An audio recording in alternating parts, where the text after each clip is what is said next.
Hello everyone, welcome to the channel Mamta study Mandir. मेरा नाम है ममता। पिछली 3 वीडियो में हमने क्लास 8 के साइंस के चैप्टर 1 के बारे में पढ़ा, जिसका नाम था क्रॉप प्रोडक्शन एंड मैनेजमेंट। पिछली 3 वीडियो में हमने काफ़ी हद तक चैप्टर कवर कर लिया है, तो उन तीनों वीडियो का लिंक मैं डिस्क्रिप्शन बॉक्स में डाल दूँगी। तो इस वीडियो को देखने से पहले उन 3 वीडियो को ज़रूर देखिएगा, तभी आपको आगे का अच्छे से समझ आएगा। तो बढ़ते हैं हम अपने टॉपिक की तरफ। तो हमने अपनी जो 3 वीडियो में पढ़ा वो हमने क्रॉप के टाइप्स पढ़ लिए, कौन सी क्लाइमेट कंडीशन में कौन से क्रॉप्स को ग्रो किया जाता है, एग्रीकल्चर के क्या क्या प्रैक्टिस हैं, क्या क्या स्टेप्स हैं, मैन्योर और फर्टिलाइज़र क्या होते हैं, क्रॉप रोटेशन क्या होता है, ये सब हम अपनी प्रीवियस वीडियो में पढ़ चुके हैं। तो अब हम पढ़ेंगे इरिगेशन। इरिगेशन का मतलब हो गया कि हम अपने क्रॉप्स में पानी देंगे। जैसे कि अगर मैं स्टार्ट करूँ अपने पॉइंट्स के साथ, तो जैसे हमने फर्स्ट पढ़ा था कि हर लिविंग ऑर्गेनिजम्स को जीने के लिए क्या चाहिए होता है, फूड चाहिए होता है, रिक्वायर होता है फूड का। ऐसे ही हर लिविंग ऑर्गेनिजम्स को किसकी नीड होती है, वाटर की नीड होती है। तो उसी तरह प्लांट्स को भी, क्रॉप्स को भी वाटर की नीड होती है। तो water is important for proper growth and development. पानी बहुत ही ज़रूरी है एक प्रॉपर ग्रोथ के लिए और डेवलपमेंट के लिए प्लांट की। ठीक है। Water is absorb by the plant root. Water plants की रूट में अब्जॉर्ब कर लेता है। ठीक है। Along with water minerals and fertilisers are also absorb. जैसे ये एक तरह का मैंने पेड़ बनाया और ये मिट्टी है, हमने जो पानी डालते हैं ना हम हमेशा, वो कभी पौधों के ऊपर नहीं डालते हैं, वो हम नीचे रूट्स में डालते हैं।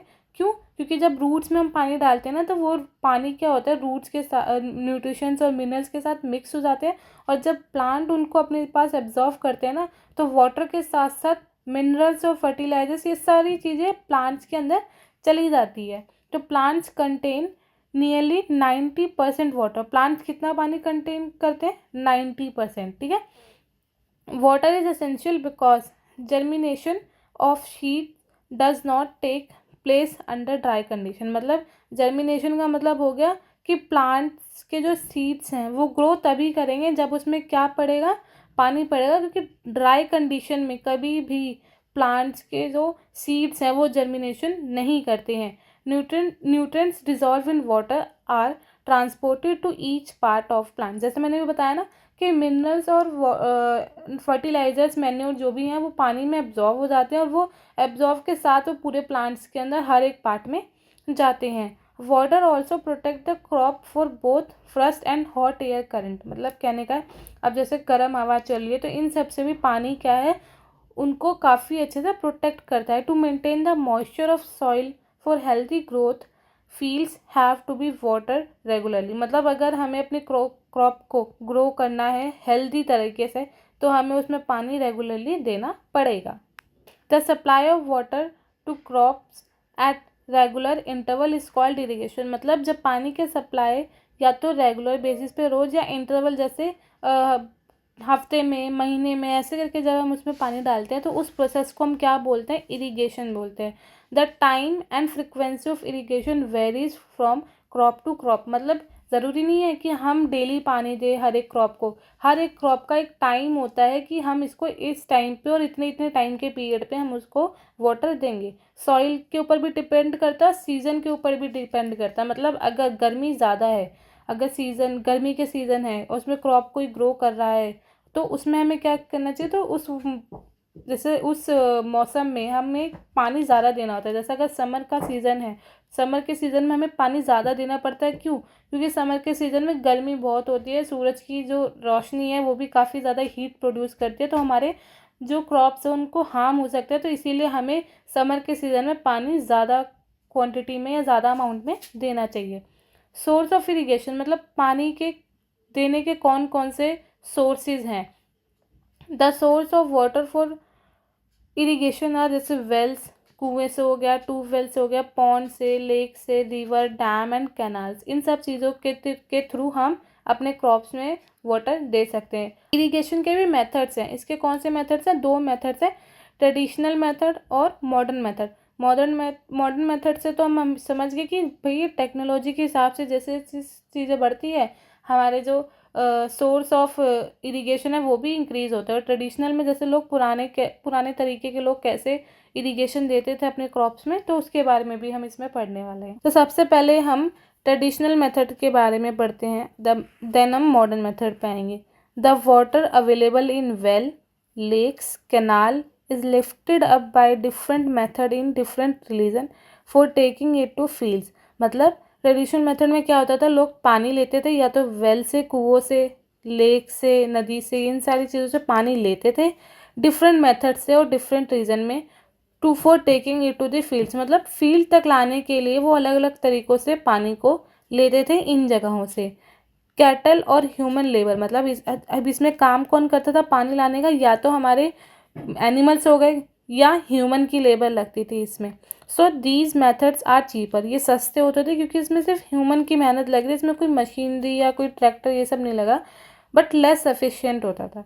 इसके भी मेथड थे कि ट्रेडिशनल मेथड को भी जब पानी लेके जाया जाता था तो इसके भी काफ़ी मेथड थे कि 4 तरीक़ों से थे, एक था मोट, एक चेन पंप, एक देखली और एक राहत। ये 4 स्टेप्स तरीके हैं ट्रेडिशनल मेथड्स के इरिगेशन के जिनसे पानी लिया जाता था।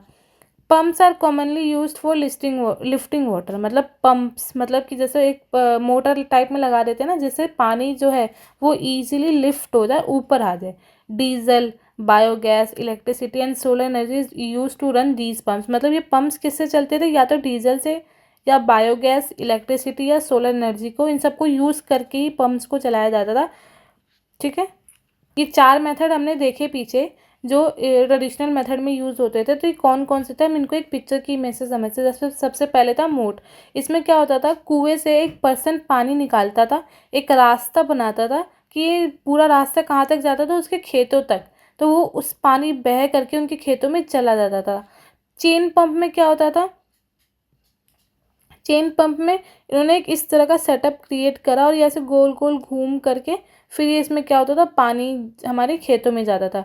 इसमें भी सेम यही तरीका, बट इसमें थोड़ा सा प्रोसेस अलग हो जाता था कि ये जो पानी निकालने का प्रोसेस है ये ह्यूमन ना करके ये एक ऐसा सेटअप लगा करके पानी निकालते थे और फिर ये खेतों में पानी देते थे। और ये चौथा क्या था, राहत। इसमें क्या रहता था, इसमें ये जो बुल है, ये जो बुल दिख रहा है, इसकी बेस पे, इसकी गर्दन पे ये स्टिक्स टाइप में ये लकड़ी लगाते थे और जैसे जैसे घूमती थी बुल वैसे वैसे इधर का ये पूरा सर्कल घूमता था, पानी निकलता था और पानी निकल के पूरे खेतों में जाता था। तो ये 4 स्टेप थे ट्रेडिशनल मेथड के, बल्कि अब तो कोई ये चारों मेथड को यूज़ नहीं करता होगा, ठीक है, बट पहले के टाइम में 4 मेथड होते थे जिनसे लोग इरिगेशन करने के लिए ये चीज़ें इस्तेमाल करते थे।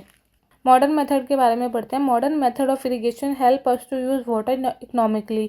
The main method use are as follows, मतलब इसके भी 2 मेथड थे। एक सबसे पहला क्या है, स्प्रिंकल मेथड। मॉडर्न मेथड मतलब क्या हो गया कि टेक्नोलॉजी का यूज़ करके, मशीन्स का इन सब का यूज़ करके इरिगेशन करना। तो इससे क्या होता था, the system is more useful on the uneven land where sufficient water is not available. मतलब स्प्रिंकल सिस्टम में क्या होता था कि ये बहुत ही यूज़फुल है। मतलब जैसे जहाँ पे अनइवन लैंड है, अनइवन लैंड का मतलब क्या है कि जैसे लैंड जो ऊपर नीचे है, एक बराबर पे नहीं है, अनइवन लैंड पे भी जहाँ पे सफिशिएंट वाटर अवेलेबल नहीं होता था तो वहाँ पे भी पानी अच्छे से पहुँचा देता था। The perpendicular pipes having rotating nozzles on the top are joined on the main pipeline at regular intervals. ये एक मैं इमेज की से समझाऊंगी तो आपको ईजी से समझ आ जाएगा। When water is allowed to flow through the main pipe under the pressure with the help of pump, it escapes from the rotating nozzles। ये ना मैं आपको इमेज से समझाती हूँ, उससे आप इजीली समझ पाएंगे। ये रहा इमेज। क्या होता था, ये यहाँ पे इन्होंने एक पंप लगाया जो कि किससे अटैच है, कुएं से अटैच है। देखो ये पाइप के थ्रू जा रहा है ना, ये पंप चलाते थे। ये पंप चलने के बाद पानी जो है वो ऊपर लिफ्ट हुआ, लिफ्ट होने के बाद ये इस पाइप के थ्रू, देखो यहाँ पे पाइप क्या हर एक जगह पे लगा रखे, जैसे इधर इधर इधर एक डिस्टेंस पे पाइप्स लगा रखे हैं और ये स्प्रिंकल करते थे। जैसे छिड़कते हैं ना हम लोग, पानी ज़्यादा मात्रा में भी वेस्ट नहीं होता था और सही हर एक जगह पहुंच जाता था। जैसे ये लोग स्प्रिंकल करेंगे, स्प्रिंकल करके पानी क्या है, इधर इधर इधर इधर चारों जगह फैल गया और पानी की ज़्यादा वेस्टेज भी नहीं हुई। मतलब जितना पानी की ज़रूरत हुई उतना ही पानी सारी जगह पहुंच गया। तो ये कौन सा मेथड था, ये स्प्रिंकल सिस्टम है। इससे पानी क्या है, इससे पानी वेस्ट ज़्यादा नहीं होगा। ये किसका एडवांटेज है कि जो वेस्टेज है पानी की वो ज़्यादा नहीं होगी। क्यों, क्योंकि पिछले हमने जब ट्रेडिशनल में पढ़ा था तो उसमें देखो हमने कुएं से पानी निकाला और डाल दिया तो उसमें पानी की वेस्टेज ज़्यादा हुई ना, कि ये नहीं पता कि कितना पानी किस में देना है। इससे क्या हुआ स्प्रिंकल से कि पानी हर जगह पे चला जाएगा जहाँ पे ज़रूरत भी नहीं, मतलब जहाँ पे ज़रूरत है वहाँ पे सारी जगह, और थोड़ा थोड़ा पानी जाएगा, इससे पानी की कोई वेस्टेज नहीं होगी। तो ये पॉइंट आपको अब समझ आ जाएंगे, ठीक है। जो ये पॉइंट हमने पढ़े ना, ये पॉइंट आपको अब समझ आ जाएंगे। It gets sprinkle on the crop as as if it is raining. जैसे बारिश होती है ना, बारिश की जैसे आप आते हैं तो पूरी जगह फैल जाता है, ऐसी sprinkle is very useful for lawns, coffee plantation and several other crops. मतलब काफ़ी, जैसे कॉफ़ी की प्लांटेशन होती है और सेवरल क्रॉप्स है, उनके लिए काफ़ी यूजफुल मेथड है स्प्रिंकल मेथड। सेकेंड मेथड कौन सा आता है? Drip system. ड्रिप सिस्टम का मतलब क्या है? द वाटर, पहले पढ़ लेते हैं फिर इनमें से समझेंगे। The water fall drop by drop directly near the roots, so it is called drip system. इन्होंने क्या बोला? जो वाटर है वो एकदम से ना जाके ड्रॉप बाय ड्रॉप जाता है रूट्स में, इसीलिए इसको कौन सा सिस्टम बोला गया है? ड्रिप सिस्टम बोला गया। It is based technique for watering fruit plants, gardens and trees. मतलब कहाँ पे यूज़ करने के लिए? जैसे फ्रूट प्लांट्स हो गए, गार्डन्स वगैरह में, यहाँ पे पानी देने के लिए इसका काफ़ी यूज़ करा जाता है। Water is not wasted at all. इससे भी पानी वेस्ट नहीं होगा। It is a boon in region where availability of water is poor. ये मेथड वहाँ पे ज़्यादा यूज़फुल है जहाँ पे पानी की कमी कम है, जहाँ पे पानी की जो मात्रा है वो कम है, तो वहाँ पे ये मेथड यूज़ होगा, क्योंकि यहाँ पे पानी की वेस्टेज नहीं होगी। तो इसको मैं इमेज से आपको बताती हूँ। सेम वही प्रोसेस है जैसे हमने स्प्रिंकल में पढ़ा था ना, सेटअप वैसा का वैसा ही है, ठीक है, पूरा सेटअप वैसा ही है। बट इसमें स्प्रिंकल ना करके जो इनके जो पाइप्स लगा रही है ना, वो रूट्स में लगा दिए हैं, इनके रूट्स में लगा दिए हैं। तो इससे क्या होगा? पानी जो है वो डायरेक्ट रूट्स में जाएगा ड्रिप बाय ड्रिप करके। स्प्रिंकल में तो ऊपर कहीं पे भी चला जाएगा, ठीक है, इसका तो नहीं पता ना कहाँ जाएगा कहाँ नहीं जाएगा, बट इसमें क्या होगा? वो डायरेक्ट रूट में जाएगा, इसका और कहीं नहीं जाएगा, डायरेक्ट रूट में जाएगा, जिससे पानी की वेस्टेज तो बिल्कुल होगी ही नहीं, ठीक है। तो हमने इरिगेशन वाला टॉपिक इसमें कवर कर लिया है। इस वीडियो को मैं अब यहीं पे एंड कर रही हूँ, क्योंकि वीडियो को हम ज़्यादा लंबी नहीं बनाने वाले हैं, शॉर्ट शॉर्ट वीडियो में इस चैप्टर को कवर करने वाले हैं।